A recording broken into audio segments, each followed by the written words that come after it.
আবারও আমি আসলাম আপনাদের সামনে নতুন এক টপিক নিয়ে।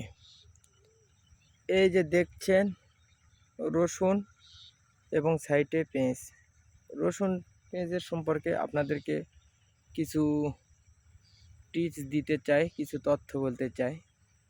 কেননা এখন কাতি মাস, আপনারা এখন চৈতালি আবাদ করবেন এবং আমাদের এলাকার চৈতালি শুরু হয়ে গেছে।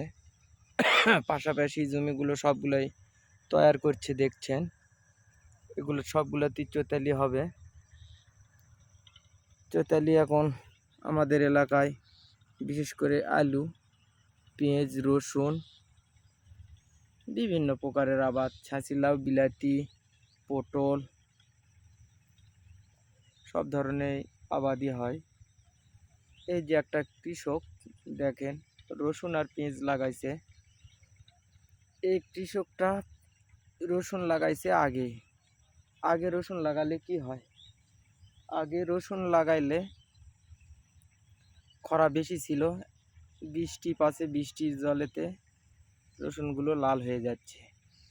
কেননা বেশি শীত না পড়লে চৈতালি আবাদ ভালো হয় না, আপনারা জানেন।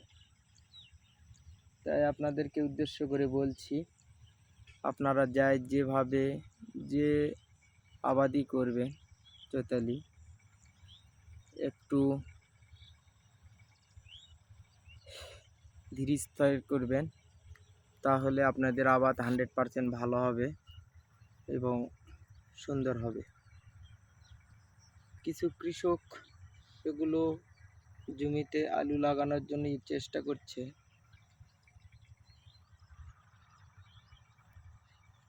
হ্যালো গাইস, এই যে দেখছেন একটা কৃষক আলু লাগাবে জমিতে, এই জন্য আর কি হাল জোয়াল নিয়ে আসতেছে জমিতে। এই কৃষকটা খুব খাটনিদার কৃষক। কৃষক সাহেব, কি লাগাবেন, কোথায় যাচ্ছেন? এই কৃষকটা অনেক পরিশ্রমিক একটা লোক।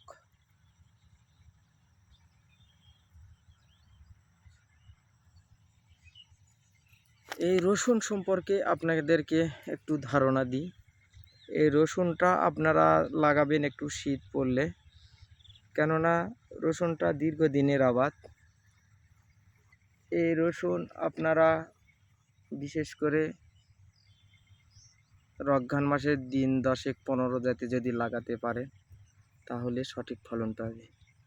রসুন লাগানোর আগে জমির মাটি ভালো করে সংশোধন করে নেবেন এবং মাটিতে আপনার যেরকম সারের প্রয়োজন মাটি বুঝে সার দিয়ে লাগাবেন, তাহলে 100% আপনার রসুনটা ভালো হবে।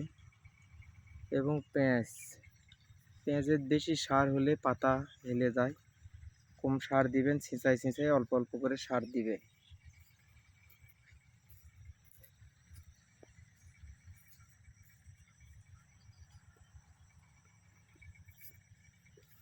কাজের কোদাল নিয়ে যাবেন না, কাজের কোদাল নিয়ে চলে গেলে অসুবিধে আমাদের।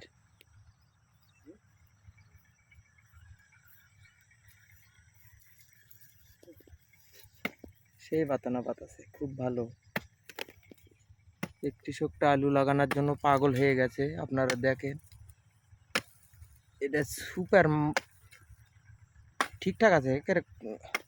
না খড়াই গেছে, 2-1 দিন আগে হাল বলে ঠিকঠাক হতো। জমিগুলো খড়ে গেছে গো।